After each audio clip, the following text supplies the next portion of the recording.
దీనికి సంఘీభావంగా మన తెలంగాణ జాగృతి డాక్టర్ శ్రీకాంత్ గౌడ్ గారు సంఘీభావం తెలపడానికి వచ్చారు. వాళ్ళు 4 విషయాలుగా సంఘీభావంగా మాట్లాడాల్సిందే కోరుచున్నాను. జై తెలంగాణ.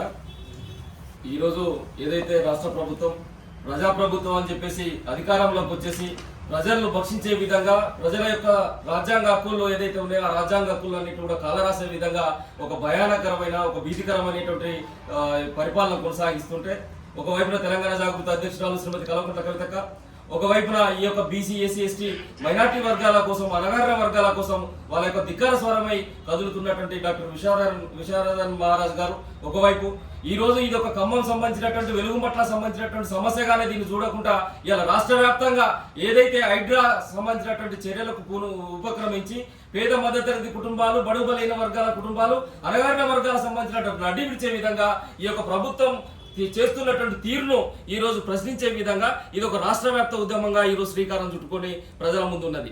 ఇలా అణగారిన వర్గాలకు ఏదైనా ఆపద వస్తే ఇలా డాక్టర్ విశారదన్ మహారాజ్ గారు ఉన్నారు, పలానా కవితక్క ఉన్నది మా అండరా అని చెప్పేసే విధంగా ఈ రోజు మా ప్రజల్లో ఇది పెనువేసుకొని పోయి ఉన్నది. అంటే ఇట్లాంటి ఒక పేగుబంధం ఇలా ప్రజలతో అన్నకు ముందు నుంచే ఉన్నారు. నిజంగా మాలాంటి ఎదిగి రాజకీయాలకు రావాలి, రేపు రోజున భవిష్యత్తులో చట్టసభలో పోవాలనుకునేటువంటి మాలాంటి యువతకు కూడా ఇది ఒక ఆదర్శంగా విశారదన్ మహారాజ్ గారి యొక్క పోరాటాలు కానీ వారి యొక్క ఉపన్యాసాలు కానీ వారు ఇచ్చేటువంటి స్ఫూర్తి కానీ మాకు ఆదర్శం అని చెప్పేసి ఈ సందర్భంగా నేను తెలియజేస్తానా.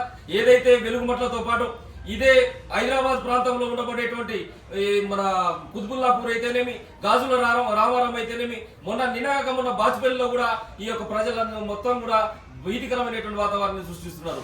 ముందు గోడలు వలగొట్టి తర్వాత చర్చలు చేస్తూ ఎవరైతే ప్రజలను నిరాశ్రయాలను చేస్తున్నారు. ఇలా ఇంటర్మీడియట్ ఎగ్జామ్స్ జరుగుతున్నాయి, ఒకవైపున ఎస్ఎస్సీ ఎగ్జామ్స్ జరుగుతున్నాయి.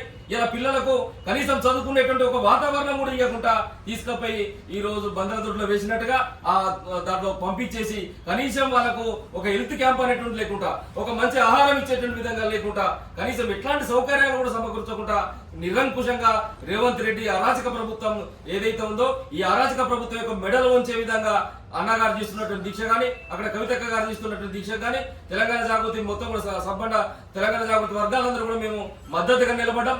రేపు ఏం వచ్చినా గానీ మీ పైన ఈగ వాలినా గానీ తెలంగాణ జాగృతి సహించదని చెప్పేసి ఈ సందర్భంగా తెలియజేస్తూ, రాక్షసంగా ఏదైతే పోలీసులను పెట్టుకొని పోలీస్ బలగాలను పెట్టుకొని మీరు పరిపాలన సాగిస్తున్నారు రేవంత్ రెడ్డి ఖబర్దార్ అని చెప్పేసి హెచ్చరిస్తాను.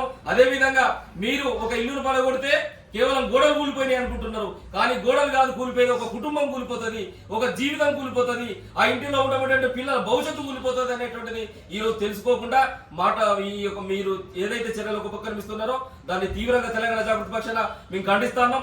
ఏదైతే 4 గంటలకు మీ యొక్క మంత్రివర్గం మీటింగ్ ఏదైతే జరుగుతుందో దాంట్లో కీలకంగా ఈ వెలుగుమట్ల బాధితులకు న్యాయం చేసే విధంగా, వాళ్ళకు పక్కా గృహాలు కట్టించే విధంగా, అదే స్థలంలో వాళ్ళకు నిర్వాసితులందరికీ కూడా వాళ్ళు ఎవరైతే ఉన్నారో వాళ్ళందరికీ అవకాశం ఇచ్చే విధంగా, పట్టాలు ఇచ్చే విధంగా మీరు నిర్ణయం తీసుకోకపోతే మాత్రం ఈ ఉద్యమం ఇంకా తీవ్రతరం అవుతుంది. అడుగడుగునా కూడా మీకు మీ యొక్క నిర్బంధాలను తట్టుకొని నిలబడినటువంటి బిడ్డలం. గతంలో కూడా ఉద్యమం ఉగ్గుపాలు తాగినటువంటి బిడ్డలం మేము. సమ్మక్క సారక్క రాణి రుద్రమాదేవి బొమ్మర పోతరా సర్వాయి పాపన యొక్క వారసత్వాన్ని పోసుకున్నటువంటి బిడ్డలం. ఇవాళ రబ్బర్ బుడ్లెట్లకు కానీ బసవాయి గోళాలకు కానీ ఎదురొడ్డి నాడు పోరాడినటువంటి బిడ్డలం. మీ కేసులకు కానీ మీ తాటాకి చప్పులకు కానీ భయపడేటటువంటి బిడ్డలం కాదు మేము. కాబట్టి తస్మాత్ జాగ్రత్త రేవంత్ రెడ్డి గారు అని చెప్పేసి ఈ సందర్భంగా తెలియజేస్తూ ముగిస్తున్నా. జై తెలంగాణ.